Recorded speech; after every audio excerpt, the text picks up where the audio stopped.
মনে রাখবেন 2027 থেকে 29-এর মধ্যে বিজেপির ক্ষমতা শেষ।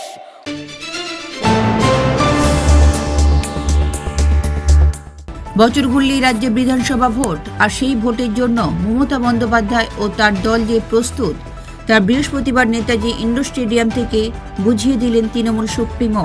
ইলেকশন আসলেই মনে পড়ে তৃণমূলের কাকে কাকে চার্জশিট দিতে হবে। ইলেকশন আসলেই মনে পড়ে তৃণমূলের কাকে কাকে চোর বলা হবে। ইলেকশন আসলেই মনে পড়ে তৃণমূলের কাকে কাকে জেলে ভরানো হবে। জেলে তো ভরেছেন অনেককেই, কটা প্রমাণ করতে পেরেছেন আজ পর্যন্ত?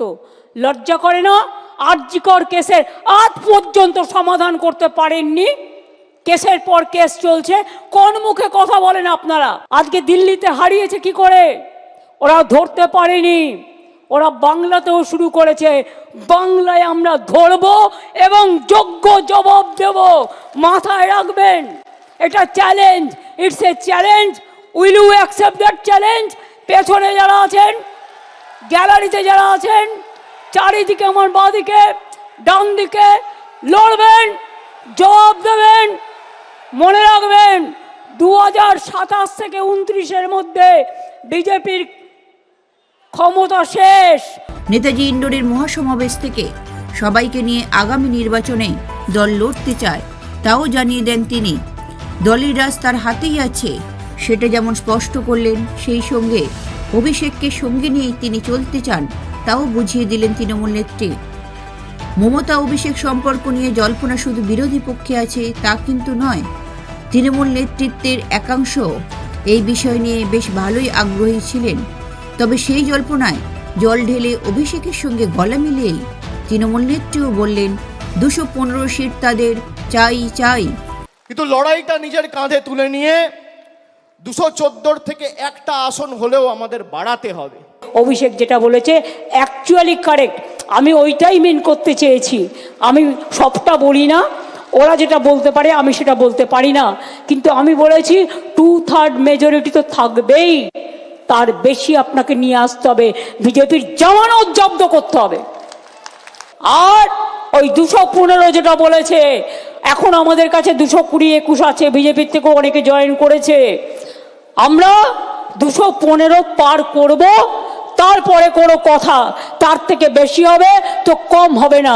এবারেও বিজেপি যে সিট পেয়েছে সেটা পেতে দিলে চলবে না। তার চেয়ে উল্লেখ্য যেটা, সেটা হলো এই মঞ্চ থেকে মমতার ভোটার তালিকা নিয়ে খেলা হবে স্লোগান। ভোটার তালিকায় গড়মিল নিয়ে বিস্ফোরক মমতা বন্দ্যোপাধ্যায়। এই বিষয়টিতে কেন্দ্রীয় সরকারকে নিশানা যেমন করেছেন, তেমন নিজের দলীয় কর্মীদেরও সজাগ করেছেন তিনি। ভোটার তালিকার বিষয়টিতে মনোযোগ দিতে নেতা কর্মীদের নির্দেশ দেন তিনি। খেলা আবার হবে। 2026-এর খেলাটা আর একটু জোরে মারতে হবে, বল জোরে মারতে হবে, ক্রিকেট বলটাও জোরে মারতে হবে, ফুটবলটাও জোরে মারতে হবে, আর চুকিটকিট খেলাও হবে, সুইমিংও হবে, সবকিছু হবে।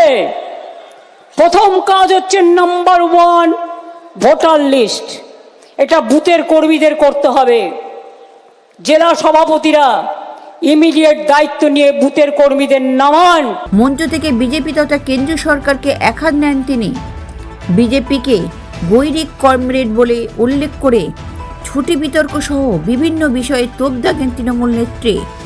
আমরা ঈদে 2 দিন দিই, বকরিদেও 2 দিন, সবে বরাত 1 দিন, দুর্গা পুজোয় মিলিয়ে মিশিয়ে প্রায় 10 দিন 12 দিন থাকে।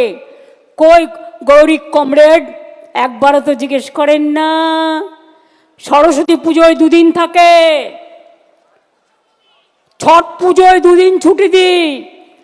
আপনি दिल्ली कदिन छुट्टी दें? छठ पूजा में भी हम 2 दिन छुट्टी देता है, आप कितना दिन देता है? बड़ो बड़ो भाषण। विश्वकर्मा पुजो हाफ छुट्टी है सरकारी कैलेंडारे, किन्तु स्कूलगुलो छुट्टी थाके। কোনো একটা অফিসার কালকে একটা বদমাইশি করেছিল, সে সাসপেন্ড হয়ে গেছে কর্পোরেশন থেকে।